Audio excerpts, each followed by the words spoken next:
Okay, so we're now having a session that's going to deal with the capacity of EU institutions in question. We have three members of our panel. First, we're going to hear Dr. Tal Dingott Alkopher, who is taught in the Department of International Relations in Haifa University and Hebrew University, and is now at the Politics and Communication Department at the Hadassah Academic College. Her main research interests include international relations and diplomacy in general, and the impact of social identity on European politics. In particular, recent publications focus on European immigration policy. Please, Tal, go ahead. Thank you. So I will present today a joint research of me and Naama Barak from the European Forum. We are working on this project for the last 1.5 years. And we are now in the final stage of writing the paper.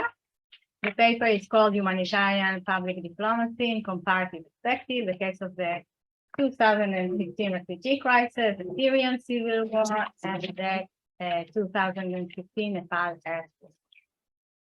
So the aim of our article is to enhance practitioners and academic understanding as to the phenomena of humanitarian public diplomacy, as far as communication strategies via media and new media is concerned. Specifically, it aspires to grasp the nature of discursive practice and strategies of public communication that are used by humanitarian diplomacy's practitioners, usually international organizations, by mapping those practices across different humanitarian cases, as well as by explaining similarities and differences across cases. In this manner, the paper aims to enhance research on humanitarian diplomacy and humanitarian public diplomacy, especially as operated by non-governmental organizations, but also by international governmental organizations that is underdeveloped analytically and lacks a broad comparative empirical insights. The main questions that stand in the center of the research are: how does humanitarian public diplomacy work? Does it work differently in different humanitarian situations? What are the communicative strategies specifically used by humanitarian international organizations in the context of humanitarian public diplomacy? And are there differences between humanitarian IO's public articulations in humanitarian crises, and why? The contribution of the article can be best understood vis-a-vis three bodies of academic literature: the literature on humanitarian diplomacy, the literature on international organizations, humanitarian public diplomacy, and the literature on discursive and communicative approaches to humanitarian diplomacy. And I elaborate. In recent years, the phenomena of humanitarian diplomacy has become prominent in the international arena. Yet the term and phenomena, as observed by both Regnier and Tournen, differ from conventional diplomacy, which aims to manage interstate relations using negotiation skills, in that it focuses especially in the maximizing support for operations and programs and building the partnerships necessary if humanitarian objectives are to be achieved, received very few academic attentions, either from the analytical theoretical angle or from an empirical angle by investigating the phenomena across cases, organizations, and issue areas. As for the research on public diplomacy, while it has been evolving in the last decade tremendously, not many research focused on investigating the use of strategic and communicative discourse by international organizations towards foreign public in promoting humanitarian aid. One of the reasons can be that the practice of public diplomacy itself concentrated predominantly on forging cultural and educational links and promoting values, especially by states. Thus, the literature acknowledged the involvement of non-governmental agents, especially in states' public diplomacy strategies. Also, public diplomacy research lacked a thorough investigation of discursive processes that take place as part of international organizations' public diplomacy that involve debates on policies, identities, and norms of conduct in general, and in humanitarian crises in particular. Only very few examples of research exist in that regard. For example, Kane's dissertation from 2019 that explores international organization use of calls to action as an evolving public diplomacy of HD, humanitarian diplomacy. They encourage and solicit the public to communicate with their own national governments in favor or against action. They also raise public awareness and increase public understanding of humanitarian issues. Although the above research is enlightening as far as public humanitarian diplomacy is concerned, a typology of international organization discursive strategies during humanitarian crises, as well as the normative, socio-political, as well as socio-psychological imperatives that drive them, is very much underdeveloped. Very important insights on communicative strategies in humanitarian context can be found in research on the discursive and communicative approaches to humanitarian crises. Reich et al. In 1999 used a communicative approach to identify the shaming and blaming process NGOs have used in order to morally motivate states and society to behave according to liberal norms and respect human rights. Still, research is of utmost importance. His main argument is that by using reflexive discourse, actors challenges a targeted state self-identity, cause a sense of insecurity, and thus pushes it towards humanitarian aid during crisis. This happens due to a socio-psychological process on the part of the states, of the target states, to regain their ontological security by reclaiming their challenged identity. Although the above research can serve as a starter for understanding types of discursive strategies used in humanitarian cases, as well as the motivating and explanatory forces behind them, research do not supply an overall typology of various strategies used in humanitarian circumstances, neither the explanation for their strategic use. Our paper then aims at mapping discursive and communicative strategies used by humanitarian international organizations in three different humanitarian crisis contexts. The first context is that of humanitarian crisis that accompanies wars, and especially the war in Syria. The second context is the refugee-related humanitarian crisis in the Mediterranean. The third context is humanitarian crisis in the context of natural disasters, and specifically the humanitarian crisis that accompanied the Nepal earthquake in 2015. Our typology of humanitarian organization discursive practices is based both on deductive assumptions that are nourished by previous research in the sphere of humanitarian diplomacy, humanitarian public diplomacy, as well as the research on discursive and communicative approaches to humanitarian diplomacy, as well as inductive interpretive discourse analysis of humanitarian IO's articulation in media and new media in the three humanitarian contexts specified above. We have built a discursive corpus of international organizations active in the three humanitarian crisis contexts that compound on 733 texts, such as press releases, social media posts, and interviews, etc. We have process traced the discourse of 11 international organizations that are discursively active in the context of the refugee crisis in the Mediterranean, 2 big humanitarian international organizations here, in the case of the Syrian war, and 7 humanitarian agencies that were active discursively and, of course, practically in the Nepal earthquake.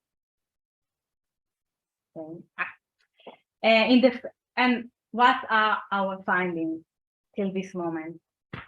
In the first case study, the refugee crisis in the Mediterranean, we have mapped 4 main types of discursive and communicative strategies used by humanitarian international organizations. The first, a call for action that creates, here you can look at this table, a call for action that creates an awareness, legitimation for humanitarian aid and empathy towards the victims. For example, MOAS which is a non-governmental international organization that is active in the Mediterranean, declared in 2015, when the refugee crisis began, and I quote, "We must take politics out of search and rescue. We must put saving lives at the top of the agenda." The shaming and blaming communicative strategy is the second strategy we found, or a delicate version of it, of reprimand, that accuse European states of violating immigrants' human rights.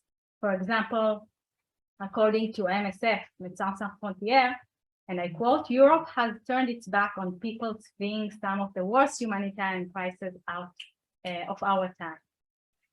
Challenging some aspects of international order is the third strategy, such as seeing victims as illegal migrants, others, and threats. For example, in 2017, MSF suspended their operation in the Mediterranean, tweeting, "We refuse to be co-opted into a system that blocks people from seeking safety and protection." And the fourth strategy, we call it professionalism as well as desecuritizing of humanitarian international organizations.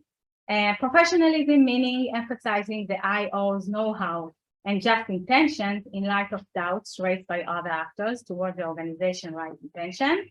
And desecutization, which is the most interesting, means challenging other actors narrating the organization as threatening immigrants and Europeans by assisting immigrant smugglers.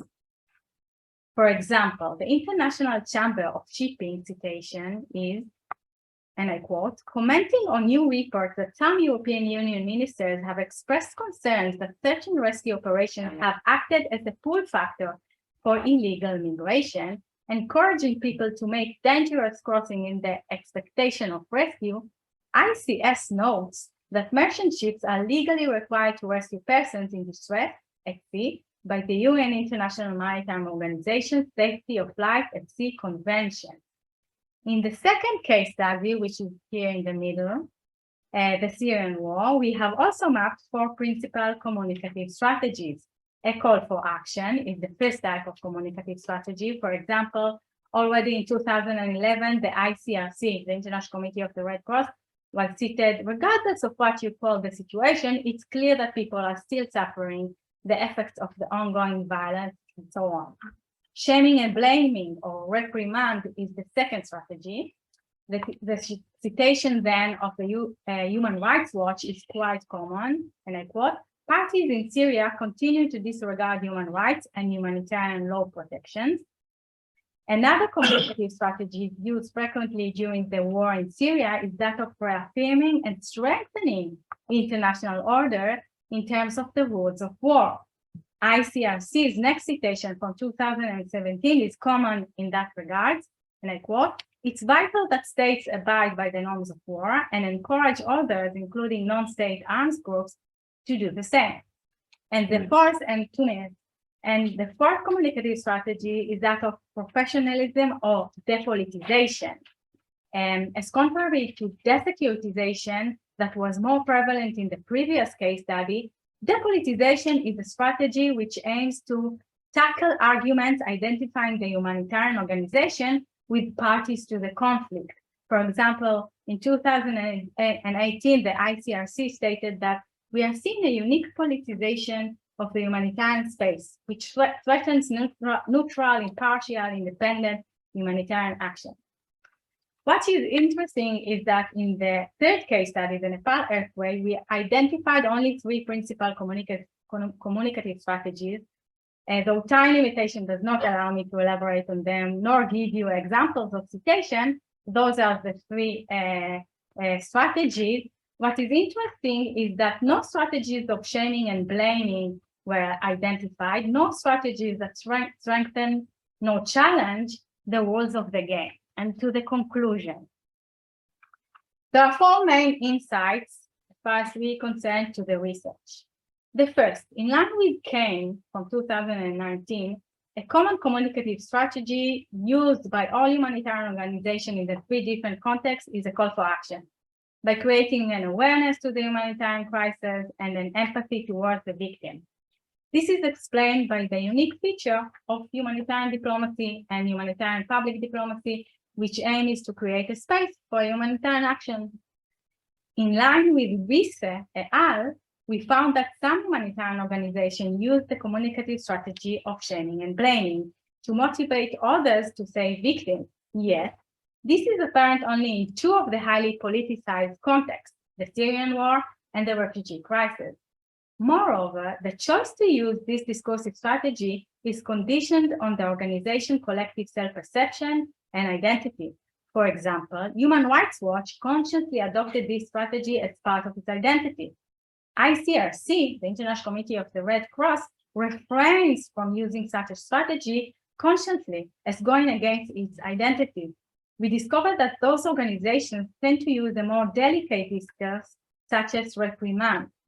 Moreover, we discovered that grassroots organizations such as MOAS, active in the Mediterranean, tend to use shaming and blaming more than large institutional humanitarian IOs, partly due to a collective self-perception as party in the game. In light, this is the two last insights. In line with ontological security theory as expressed in Steele, we found that humanitarian IOs use communicative strategies motivated by a social psychological drive to regain ontological security, such as desecuritization and depolitization. While in the refugee crisis, strategies of desecuritization are used in light of a growing securitization of humanitarian NGOs on the part of European states, in the case of the Syrian conflict, depolitization is more common on the part of humanitarian IOs due to the fact that their neutrality and impartiality is challenged by some parties. And finally, in line with Turunen, discursive practices tend to change from context to context due to different socio-political contexts. For example, while in the context of the Syrian war, humanitarian organizations favor the international order expressed in the laws of war, they tend to reaffirm and strengthen the existing international order. Yet, in the context of the refugee crisis, more humanitarian IOs use discourse that challenges some aspects of the international order and rules such as seeing undocumented migrants as illegal. Thank you. Thank you very much. We're going to move now to Tal. Okay, by the way, the breaking news is that Liz Truss has just resigned Wow. from Prime Minister, making it the shortest term of any British Prime Minister, I'm told.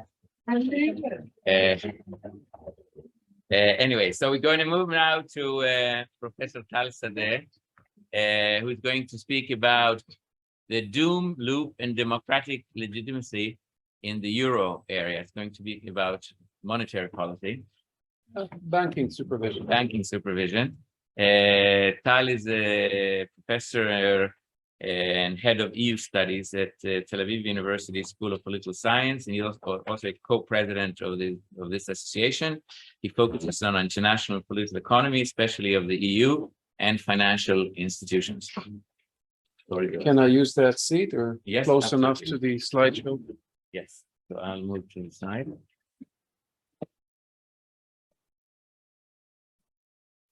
If I sit here, am I in your way to see the slideshow? No. It should be okay. And I do need to share my slideshow with the Zoom No, or no. not? No. Okay. Very well then. So Eh? recording. Have you The answer is yes. The answer is yes. You share it. Okay, so the okay, so I'll go here. Oops, thought I would do that. look, you have to look there. Let me try for you. No, I'm going to.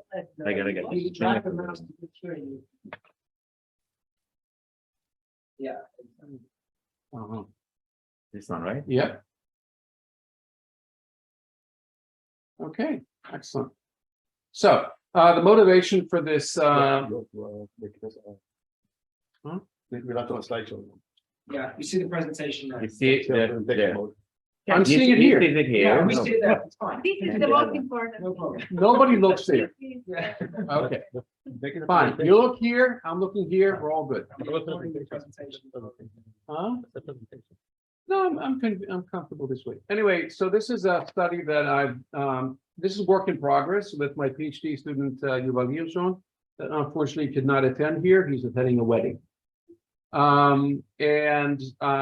Motivation for this study is the banking crisis in Europe in, well, I guess from 2011 to 2012 mostly, ending with Draghi's famous comment when he was president of the ECB that they will do whatever it takes to save the euro, which not only more or less ended the speculative attacks on government bonds at the time, but also gave some relief to banks in Europe. Now, the main problem identified by political economy literature for banking in Europe, in the euro area, before 2013, which is when European Banking Union was launched, was that when you had a monetary union without a banking union, and to be more specific, a banking union means a common supervisory board for all of the banks, and a common rule book and a common authority to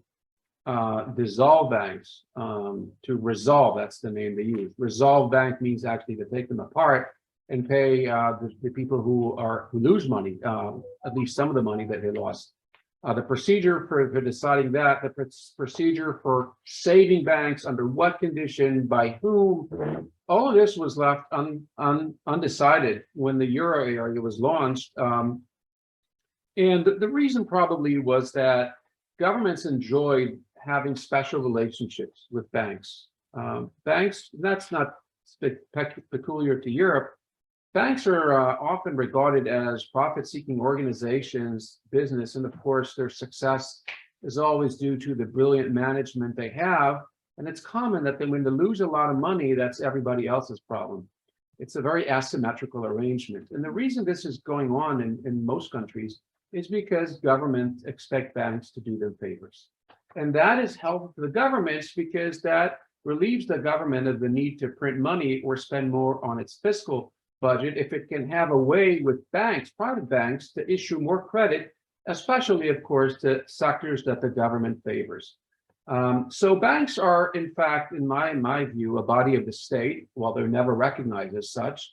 Especially the large banks have special relationships with governments, and you see this with how very chauvinist governments become about foreigners buying up banks. They don't like it too much, especially not the big banks. They often see them as important tools in their economic policy, and they like to have special relationships with their banks. So we call this the doom loop, and it's not our buzzword. We use it in literature. It means that there's a tie-up of face. The governments and the banks are in it together. The banks expect to be indirectly subsidized. They expect their risk-taking business to be subsidized by the government such that when they're in trouble, they'll be somehow bailed out.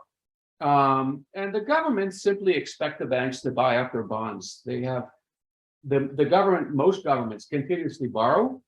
And even when they don't borrow too much, they roll over their pile of debts. Governments rarely actually repay their debts. Formally, they do, but they raise it all over again. So this goes on and on and on. And so they need, for this, the banks to cooperate, to actually buy up the banks and the pension funds and all these institutions. But the banks are what we call primary dealers. They're an important link in this process that enables the governments to go on with this. So this is important. And that's why you need at least the major banks to be locally owned and for the government to feel intimate. The Minister of Finance can talk to the management, top management of the banks and feel that they're on the same page. Now, when you have a monetary union and every government has this understanding with its own banks, it becomes like another way of printing money indirectly. So you don't print money because there's the ECB and they control that, fine. And there's fiscal austerity or fiscal discipline, which they more or less abide by, okay. And then you have this other pot of money that you can do if you can talk to Deutsche Bank or some other bank to kind of, do us what we need you to do. So that's why it's a conspiracy theory. We don't have evidence for this. You can say it was just neglect, although some commentators wrote about it. Political scientists, it was completely out of the radar when the euro was established at this problem. But it blew up in 2011, 2012 because the banks were suddenly in a problem. And that's because during the first decade of the euro area, with fixed exchange rate and an understanding that there are less risks than they used to be before the euro era in lending, say, from Germany to Greece, lots of banks poured into these Mediterranean countries, into Ireland, into Spain, and to other places. And some of the money was lent to, as in the United States, to irresponsible real estate bubbles and stuff like that. But there was always an understanding, ever since Roosevelt, actually, that in the end, the government is supposed to bail out the banks. And Jeffrey Trioth and others have written a lot about how there's been a growing constituency in the rich countries that expects the governments to do this. Because nowadays, in a capitalist system, we sort of all of us expect to be richer as we age. And we call the savings or pensions or something like that. But that really means that we expect the government to make sure that we don't find ourselves at the age of 60 with nothing. So there's even not just the government, there's a much greater constituency that actually wants these special terms. When you have a monetary union without a banking union, then that's an invitation for trouble. And that's the motivation for the study. Arie, how much do I have? I'm just giving you the motivation, but not my research. So what we want to, 6 minutes, no, I can do this. So I'm not going to fill you up with regression analysis because you're not the kind of audience for that, most of you, but I want to give you the gist of it. So what we're trying to study here is whether indeed people react politically to banking supervision failure.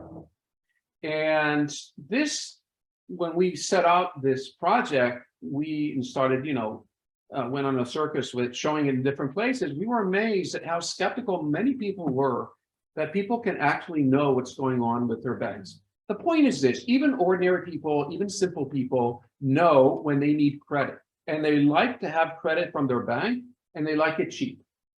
They don't like to refuse credit, and they don't like to pay a high interest rate for it.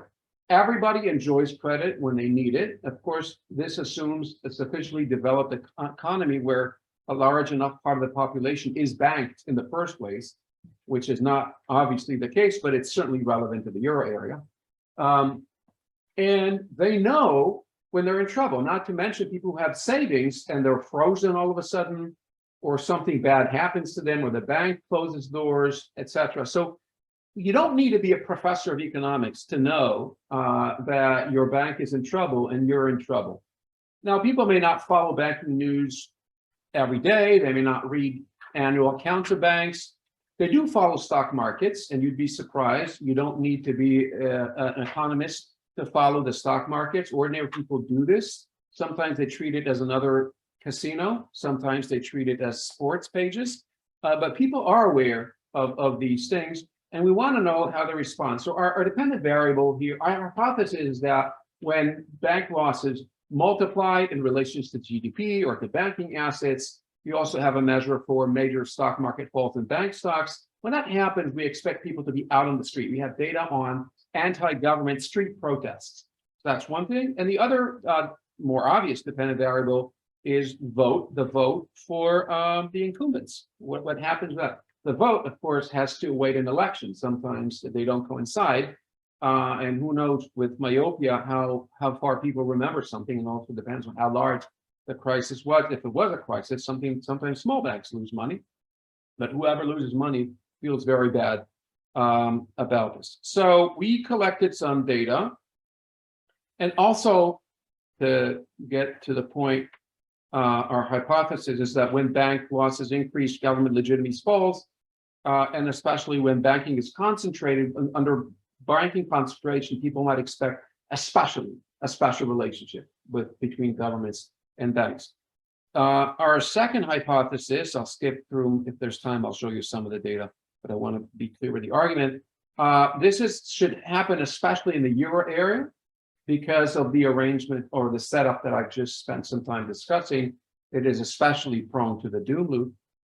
And another hypothesis is that actually when you, after 2013, moved banking supervision to the supranational level, you moved it to the ECB, you would expect people to lay less blame at their government when banks are in trouble, because blame attribution, right? The government say, oh, it's the ECB, they do it. I should give you in parentheses that bank supervision is not completely moved to the supranational level. It remains a cooperation program between national supervisors and the ECB. The ECB has direct supervision rights only for about Europe's largest 130 banks, but there's like 6,000 banks across Europe where it has the right to intervene at any time it wants. But as a first resort, it's national authorities that take care of this. And I'll show some data. Here you can see how much of the banking system is under direct ECB supervision. And this panel here shows you the proportion. So one would mean the entire national banking system is under supervision. And this would mean that 60% of it is under direct ECB supervision. Every dot is a particular country year in the euro area. And this is the concentration of the banking system. So you see this broad relationship that the more concentrated a national banking system is, the more it tends to be under direct ECB supervision. Here's some data. Unfortunately, this is a work in progress. So I want to show you some data that is more like 2 minutes, sure. What they call illustrative graphs, figures, stylized facts. That's what economists use. So what you have here is the number of anti-government protests in a year. Forget the negative signs. It's like 20, 27, 26 riots or anti-government protests. Some are violent and some are not. We do a distinguishing act, but that doesn't change our results. So you see that this is the losses per total banking assets. So the extreme cases would be 2.5% of the banking system in loss. There are obviously even higher outliers, but we don't treat them. But you see there's a general more riots as there are more anti-government street protests when you have more losses. It's hard to see, but this is the share of the votes of the incumbent government, and this is the banking losses in the previous year before the election, had there been an election, in cases that there was an election, of course. So there's a general relationship here that the more banks lose, the less votes the incumbents get. It's just a dummy of whether the incumbents were replaced. Again, the not re-elected are those with more losses. We also go through an exercise of measuring people's reaction to stock markets.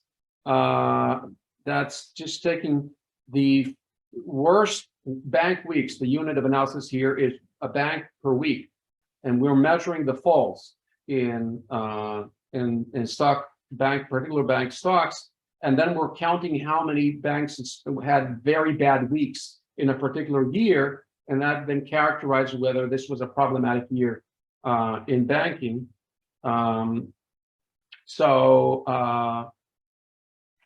There's the same relationship when we use, instead of total losses in banks, bad weeks, a count of bad weeks in the banking system. Now, I should caution that we focus only on losses. Yeah, I'm going to finish. Banks do not need to make any loss, even under the worst recessions. For example, during Corona time, banks had a great time. They were not in any trouble at all. So, and the reason is the bank call in their loans when there's a recession. They certainly see a cut in their profits, but to actually go into the red is always either politics or bad management. That doesn't ever have to happen to a bank. Okay, so we don't just count the whole earnings of the banks. We focus on the losses, so we're not mixing it up with the business cycle. And Yoram, just here, if you're curious about it, here's a relationship with bank losses and unemployment, or with real GDP growth. And generally, there's not much of a relationship, where we do a more sophisticated analysis in some other things. Thank you.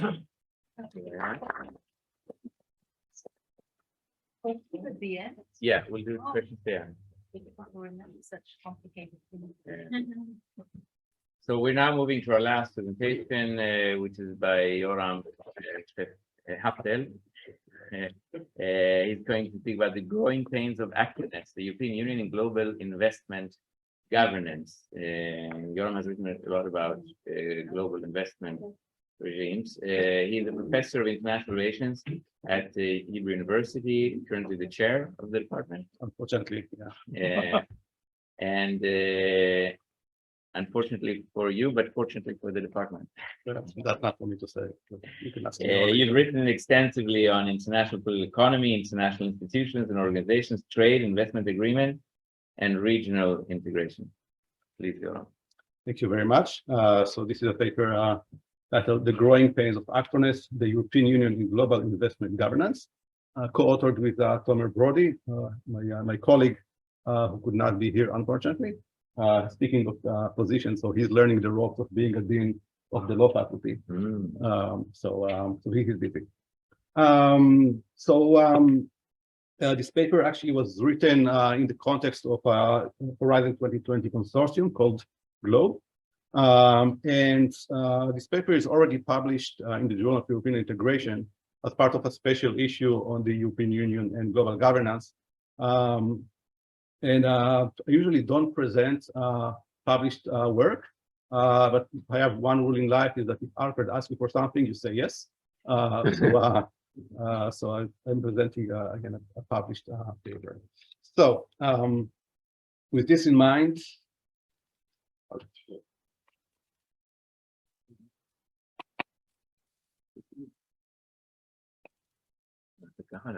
Fine.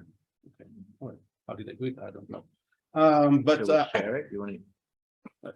It's not sure. No. No. So Go there. And then we'll share it. Use my glasses. Okay. All right. So usually when I present work on investment treaties, I'd like to give a little bit of context because most people are not familiar with this, except Arie maybe, who's working on that too. So when we look at the area of foreign investment, unlike trade and other issue areas, there's no wealth investment organization.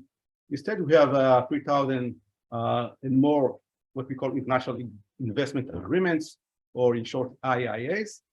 So we have a pretty decentralized global investment regime. And these investment agreements provide additional protection for the foreign investor in the host country, substantive and often, not always, but often what we call investor state arbitration or ISDS, investor state dispute settlement. These agreements offer commitment to investor protection, and in doing so, they limit the host states, what we call state regulatory space, a concept that I will return to later. Over the last 2 decades or so, we see growing concerns regarding the restriction of these agreements on regulatory policy space, and the reflection of that, there have been about 1,200 cases of investment arbitration. So we see what we call, some people call a backlash against the regime and efforts to change it or reform it. So this is kind of the context, and I'll go this.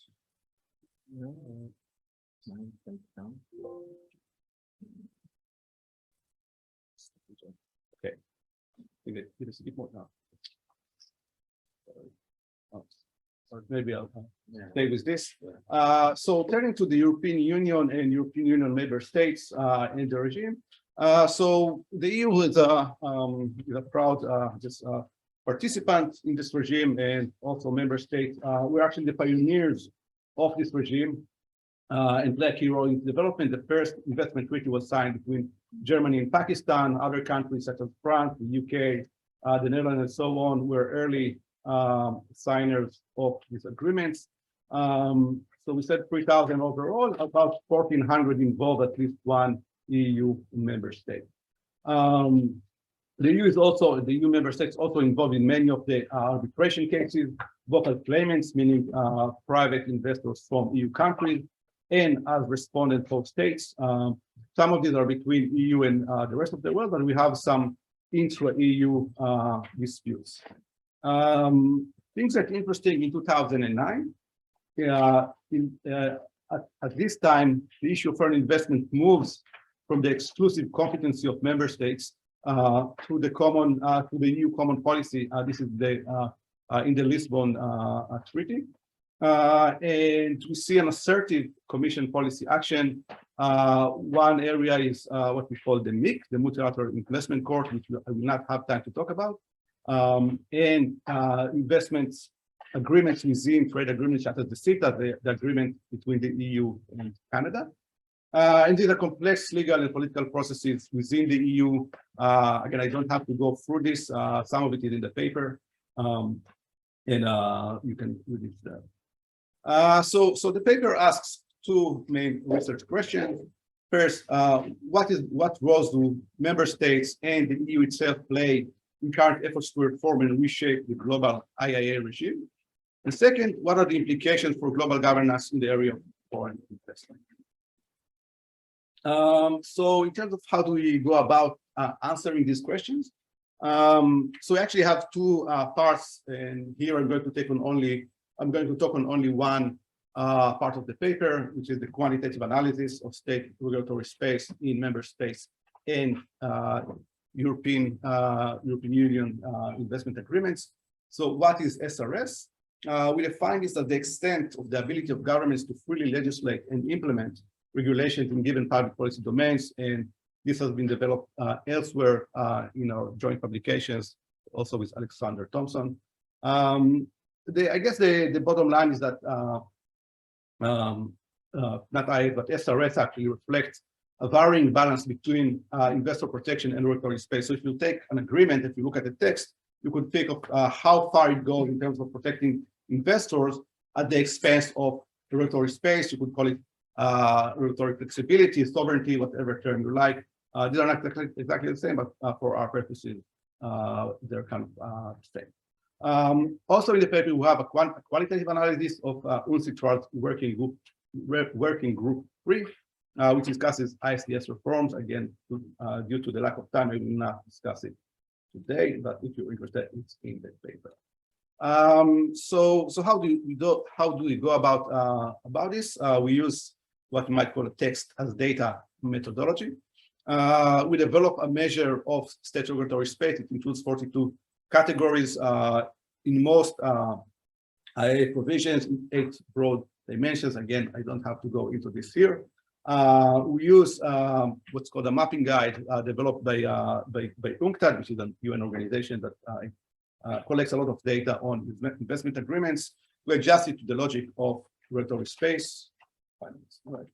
And we standardize it. So for each treaty, we call it on this measure that we call SRS from 0, which means a lot of investor rights, and 1 means more regulatory space for the country. And we code about 2,800 out of, again, more than 3,000 agreements on this value. So remember, low numbers meaning more protection to investors, high numbers, less protection to investors, more sovereignty or flexibility to the host state. So now I'll show you. Now I'll show you a few graphs that perhaps shed some light on what's going on in the European Union and European Union member states, as well as other countries.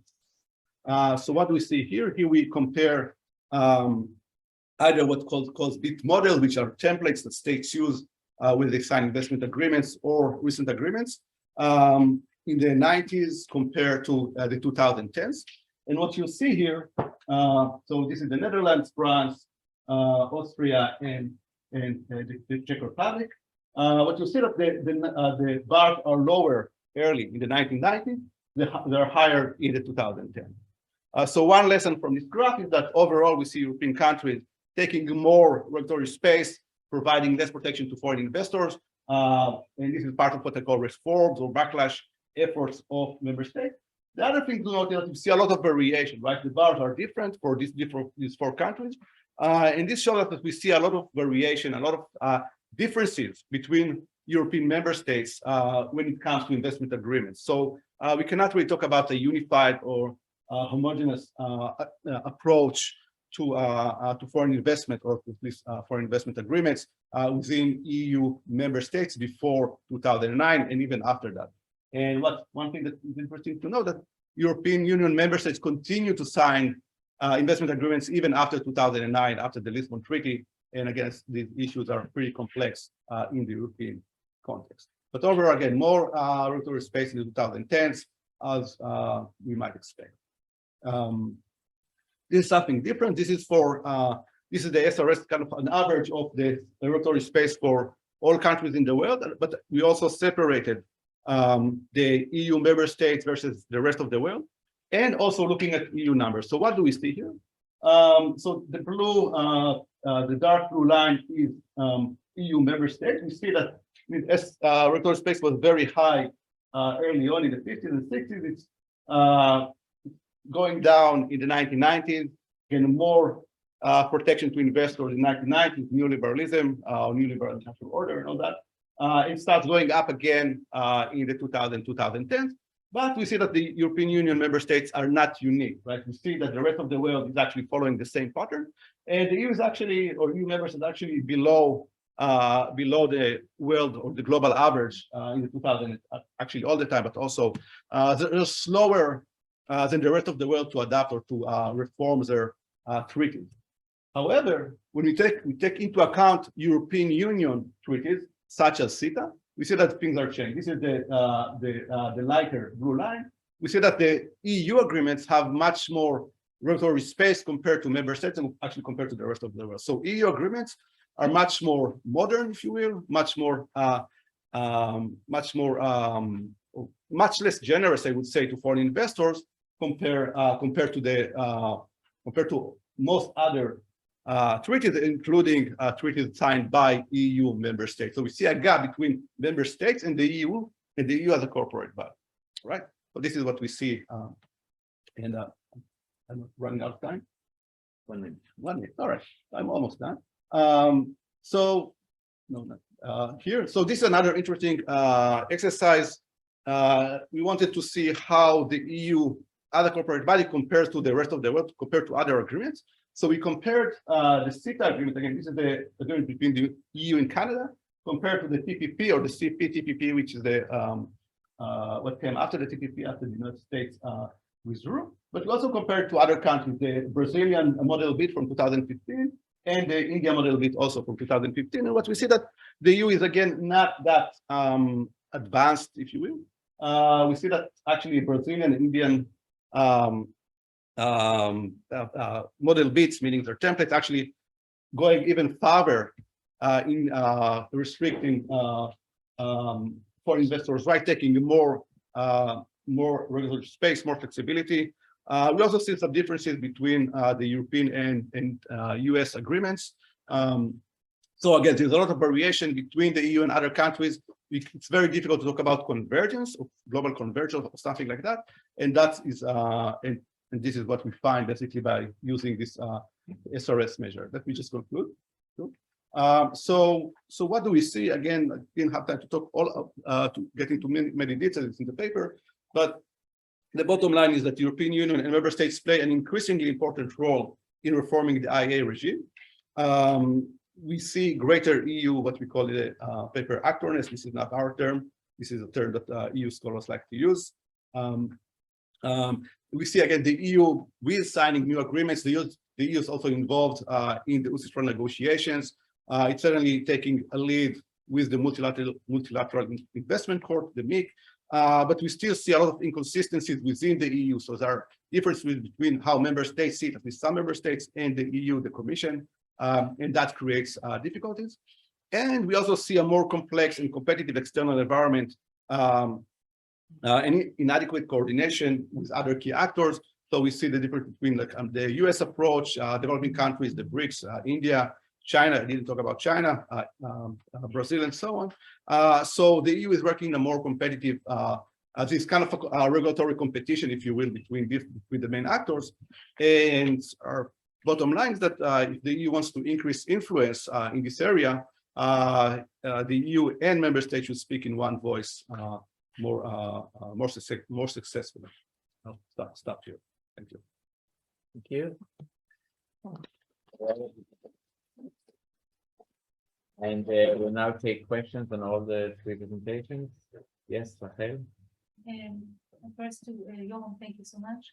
Do you know of is there any research on the influence of the tendency that you describe that the EU takes in its modern treaties more regulatory space? Does it influence negatively the amount of investment in the EU or elsewhere in Brazil or the other examples that you gave? And also to add to it, the approach seen by the Court of Justice of the EU since ACMIA decision and even more recent and more criticized decisions of the Court of Justice regarding the Energy Charter Treaty with non-EU states. That's for Yoram. So what was, not sure, so the first question on the effect on foreign investment, but what was the? And to add to it also, because maybe you talk about it in the other part of the paper that you did not speak to us about, the influence of the EU in general on investment treaties or IIAs, and to add to it, the approach of the Court of Justice of the EU when there are disputes of investment treaties. So the effect of the disputes on what? On foreign direct investment or? On disputes of settlement of Oh, investment okay. treaties. I'm not sure if this is your topic in particular, but That's right. and to Tal, as far as I still remember what I figured out. You did very well, of course, but you explained, from what I could understand from your very good presentation, understand that you do notice or show a certain phenomena of public reactions to losses of banks and all these things. Can you give the first conclusions or aspects of your findings? When do we answer? You want to comment or do you want to? Start you and then you go ahead. Okay, thanks, Rachel. So really good questions. With respect to the effect of SRS on FDI, I don't think we have the data now. I mean, I think it's too early to say. Yeah, I mean, usually I'm very skeptical of these attempts to actually figure out the effects on FDI. I think it's really difficult to sort out the causes here, and we've seen it not necessarily in the context of the EU, but this is kind of a difficult thing to do. But especially in the case of the EU, this is so new. I think we really need to take some perspective. On the other question, this is really interesting, right? Maybe I don't know if I can give you again a complete answer, but at least what Arie was saying, right? So I guess you're asking what is the effect on regulatory space of all these decisions within the EU or just in general. I would say certainly, the ACMIA decision resulted in basically the EU member states have to terminate all the intra-EU agreements, right? No, let's not get into all the little details. Okay, so The more recent decisions are more interesting to non-EU countries than the ACMIA, which is ACMIA was indeed more interesting for intra-EU, but for us, the global or other states, the recent decisions on the Energy Charter Treaty. But I think it's still negotiated. I don't think they have an agreement yet. There are decisions already of the court. Justice, and then these decisions regard sometimes non-EU states that are parties to the Energy Treaty Charter, where the Charter expressly creates an arbitration mechanism, and the Court of Justice simply took competence and gave a decision on and interpreted the charter, which brings, and I read that some global law firms advise their clients to make sure that they avoid some practice within the EU, to make sure that it will not come to the Court of Justice of the EU. So, I'm not familiar with, Yeah. with so many details, maybe Yeah. I already know, but, Yeah. no, I'm, very new. never mind, I mean, Todd, Yes. you want to answer? I also have a question to Yoram, but you go ahead first. Right. So our main challenge turned out to be to convince readers that the banking problems had a distinct effect on people's blame on the government. There's actually many things that could drive you to vote against the government and to protest in the street. So we spent the summer collecting lots of data on these other, what we call control variables: corruption, wars, general misery of whatever sort, all kinds of things. These things are to some extent related. So we had to at some point narrow down the list of what we started was like 30 variables. And we narrowed it to a little more than 10 that were not collinear, that were not explaining each other. And we were finally able to actually distill the distinct effect of banking. And I was, as I was stalling for time, I was waiting, looking for the particular, just to give you the number. I'll give it to you later, okay? But we actually were able to measure how many more people protest in the street per amount of loss in the banking system. So there's actually a statistic on it. With the respect to stock market falls, it became more complicated. That's actually more interrelated with general economic performance in the economy. Again, we don't think that the business cycle drives the losses or the stock market falls in banks, but it feeds the other way around. When you have serious losses in the banking sector, that may actually generate. So, but that's still okay. The direct effect that we measure, the channel may go through some of these business cycle trends to motivate people against their government, but it still originates there.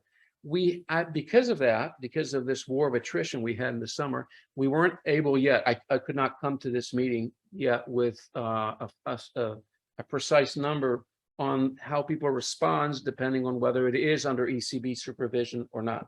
So that would be for the next meeting. So indirectly, there may be very interesting conclusions. well, or some recommendations. preliminary but irresponsibly results we have. I mean, they weren't controlled enough. Showed actually that people were responding even worse. Were blaming the government even harder when the ECB was in charge. So you could just say, well, that's because they don't like it that foreigners supervise banks. But then you run into a serious question of what do people know about the ECB and whatever it supervises. Obviously, I mean, it's one thing that your bank clerk tells you there's no credit for you today, or you have to pay huge interest rate, that you understand. It's another thing when you're expected to know whether this bank is or is not under ECB supervision. So I don't want to actually cite this result because we still have to control better for it. So my best answer for you is wait for the next meeting. I will. Okay, we have 3 more questions. Maybe we'll take them in a row. I'll start with mine for Yoram. So the research you presented is mostly, if I understand, descriptive. You are measuring what you call the what do you call it? SRS? State regulatory space. State regulatory space. Thank you. Based on what you see in the agreement. But there is kind of an undertone or maybe an under-assumption here that to limit the regulatory space of states is bad, and to have them not to limit is good. But when you think about what these agreements actually do, right? They talk about fair and equitable treatment to investors. They talk about non-discrimination. They talk about providing them with reasonable protection.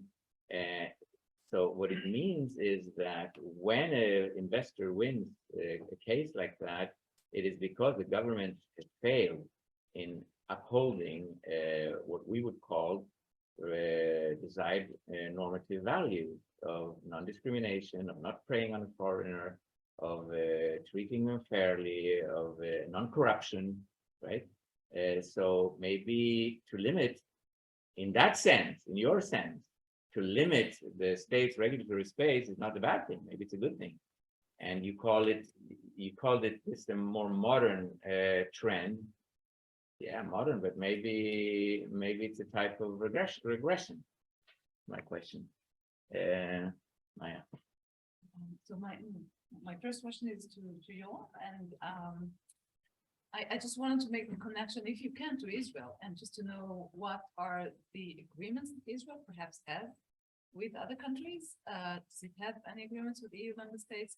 Because we debated that during the panel, that Israel actually maybe lacks some vision with regards to investment, protection of investments agreements, and the Ministry of Finance would like such an agreement with the Ministry of Economy. It's more lukewarm to the idea, so I was wondering what the situation. And maybe if you can elaborate 1 or 2 sentences about the CETA agreement in that About respect. The CETA. In what, in connection to Israel or? No, Investment. like what is unique with the CETA agreement in that respect? What did the EU, what was the EU able to achieve there? Is it a good model, do you think, for Israel as well? And to Naama and Tal, can you generalize from your conclusions to other humanitarian crises, and how is it relevant to state crisis of the Ukrainian one? For example, that involves refugees going to Europe, and then other cases. Can it be generalized? And Toby. Yeah, but mainly for Tal, I can't help but ask to draw some kind of parallel or connection between the presentation and what's just happened in the UK, where the Prime Minister, Liz Truss, has resigned after barely a month in office. After a whole series of terrible misjudgments, but the central one was essentially she triggered a banking crisis through a fiscal announcement, which she announced she's going to massively expand government borrowing, which triggered a terrible market reaction, spike in government borrowing costs, a chain reaction within the markets. The Bank of England had to intervene to borrow government debt. And everybody, regular people, felt it immediately because mortgage rates instantly went up, and people couldn't take the mortgages they thought they could take the day before. And I'm just wondering, I mean, part of the puzzle for me is the kind of the amorphous market reaction. Was this inevitable that anybody could have seen that this would have been the market reaction to this announcement of huge expansion of borrowing? In which case, why didn't she see it coming? Or was there always an element that you're not quite sure what the market's going to do, and therefore there was a kind of, it was hard to know for sure that would have been such a terrible reaction. Okay. Can I add to what he says? Just briefly to start, I suppose.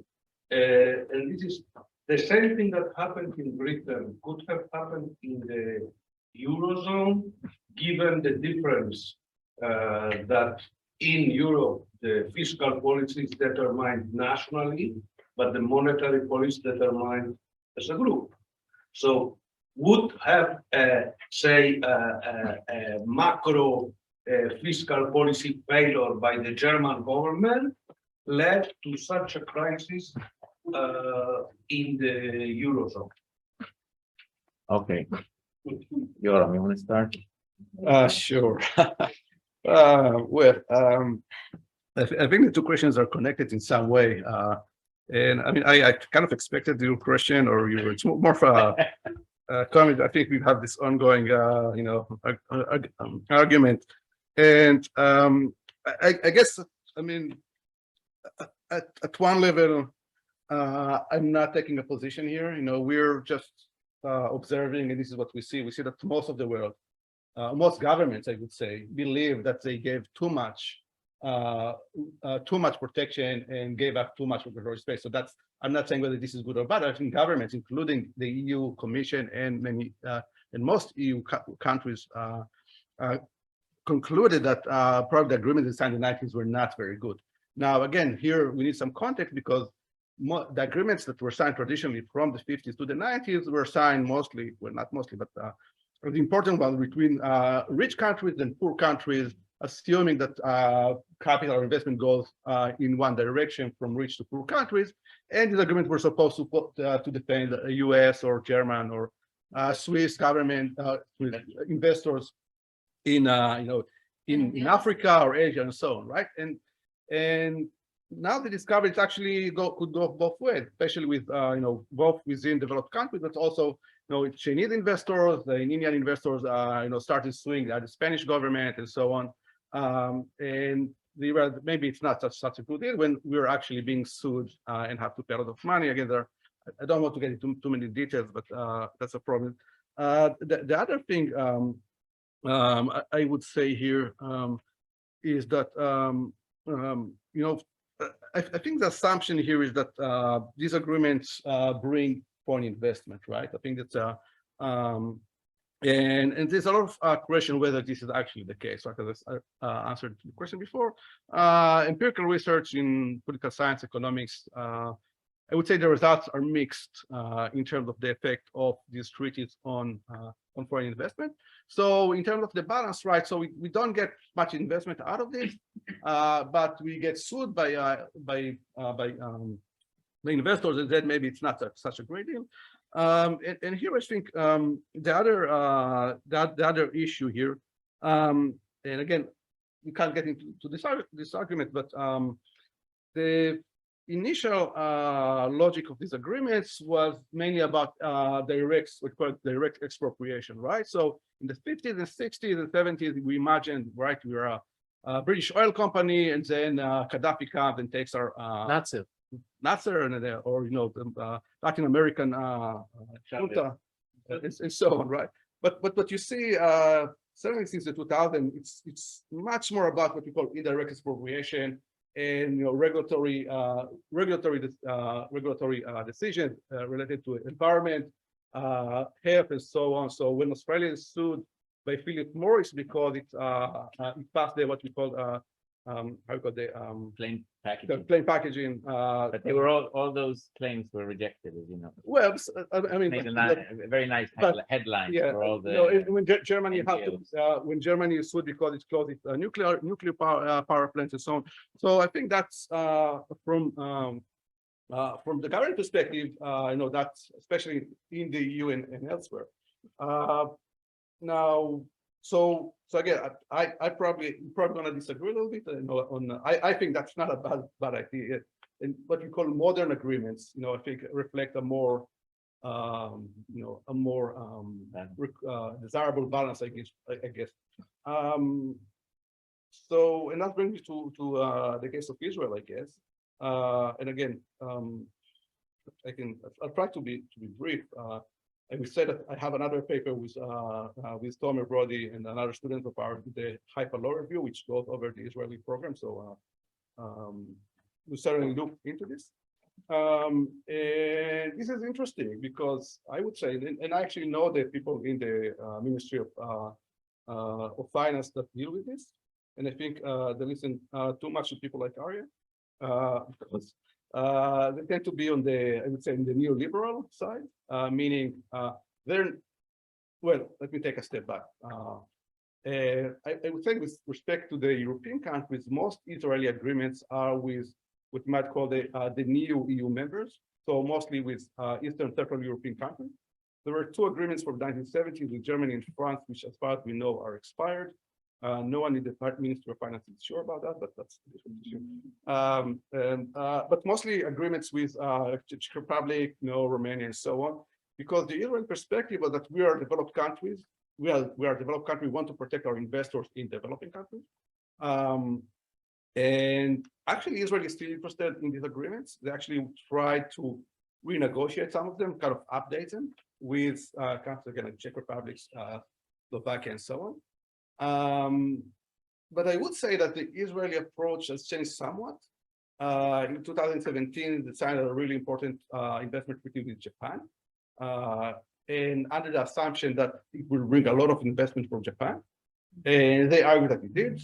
I am a bit skeptical of that, but again, that's a different argument that we can have.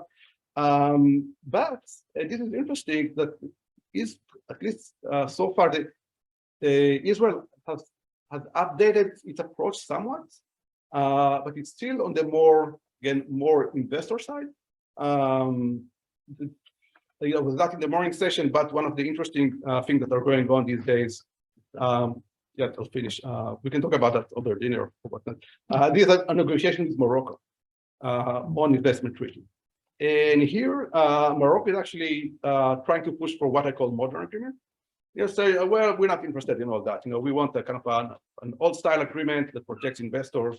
And I think it's close to actually. I think it's reached some agreements, but it's kind of interesting to see how this plays out. Let me stop here. First, the number I promised Rachel, I found it. So our latest warranted results that we can actually cite with confidence is that on average for about 100 democracies over the last 30 years, every 10% of GDP in banking losses is associated with 3,000 more protesters per 1 million population, and more importantly, with a 19% point decline in the vote for the incumbent government if an election takes place the next year. Okay, so 19 points is huge. That's how you lose elections. All right, now for Toby, I'm not aware that there was a banking crisis in the UK. There were two other crises going on in recent weeks. One was a fiscal crisis in the sense that it became very expensive for the government to roll over their debt. And that's what happens when I say the bank call in their loans. One way is to just not buy it. Buying government debt is lending to the government. But the worst thing politically for the government was a pensions crisis, a looming pensions crisis. It was the pension funds that rely on these bonds that were in trouble. And if they had bothered to read some of the papers by Jeffrey Twiroff and Andrew Walter in recent years, they would know, they've already found that that's how UK government lose office. When they have a real estate, when your real estate loses value. Now, this was a very short process. Maybe that didn't come to pass yet, but when people have problems to refinance their mortgages, right? That's the cousin of the same problem. And when they're told that their pension funds may be in trouble, that's the sure way out. Maybe they had it coming. They've been abusing the financial sector ever since the Brexit vote. They've been using very nasty, the 4-letter words for business. I don't remember to attribute who exactly, or this country has seen enough of experts. And then you take a ship, you're a captain of a ship and you sail to a sea that you don't know. And at some point you're in deep trouble and there's no help coming. So that's what happened. I think they had to come for Alfred. I think this is a cautionary tale for the Italian government. If you're looking for the next bomb in the Euro area, that's Italy, of course. It's too big to ever fix. If they're in trouble, Europe goes down with it. There's no way to fund that kind of bailout. And there's no help.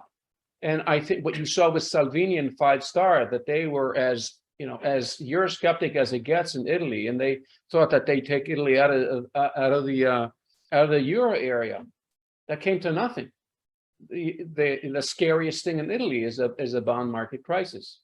It's like there's nothing left after that, and there's no way to protect them from that or the rest of Europe. So I think even the extremists in Italy are very cautious about these things. I still remember the Greek referendum in 2015. They were celebrating in the streets that they will not sign the third package. That mean anything? No. But some people in British government feel that they play by other rules. They live in a different period. They think Queen Victoria is still in office, and the empire's there, and London is everything, and they can do everything, and it's a hard awakening. Yeah. Well, I think yes. I think we can generalize. It wasn't one of our case study, but I observed ICRC and also human rights articulation during the Ukraine war, which I think it will be a case study in my next paper. I saw the four strategies already there in terms of humanitarian crisis in the case of war. Yeah, with regards to refugees, it's interesting because the Ukrainian refugees were welcomed by European states, so there wasn't any humanitarian crisis yet with regard to the Ukrainian refugees. But if refugees will continue to come to Europe and negative reaction. We will start to see negative reactions there and more space for humanitarian action by NGOs and IGOs. I believe we will see, not in the same magnitude as the crisis in the Mediterranean, but I believe we will see some of the rhetoric used already in the refugee crisis. Two other case studies that we need to investigate, and I believe not in the same magnitude, but some of the strategy will be used there, is the Mexico and USA border and the flows of refugees there. Even though because of it is not such a dangerous route between Mexico and USA, so less NGOs and IGOs are active there, as in the Mediterranean, but maybe around Australia.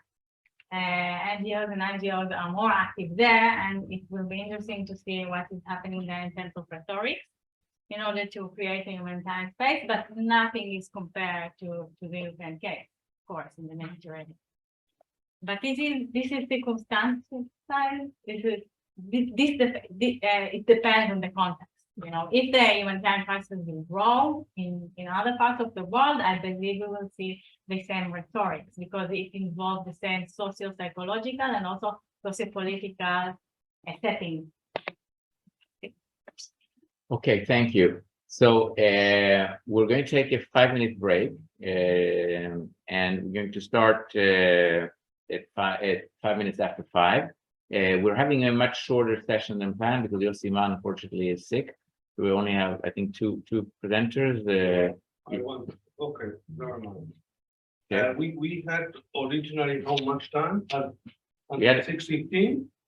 Well, Tal had to. No, we had an hour. Yeah, we have an hour. Yeah. Um, But yeah, we might shorten it. We'll see.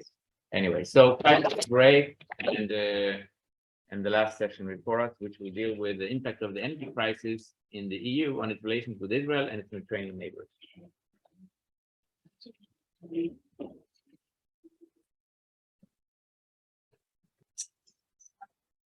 תודה, אתה מכיר את העבודה של...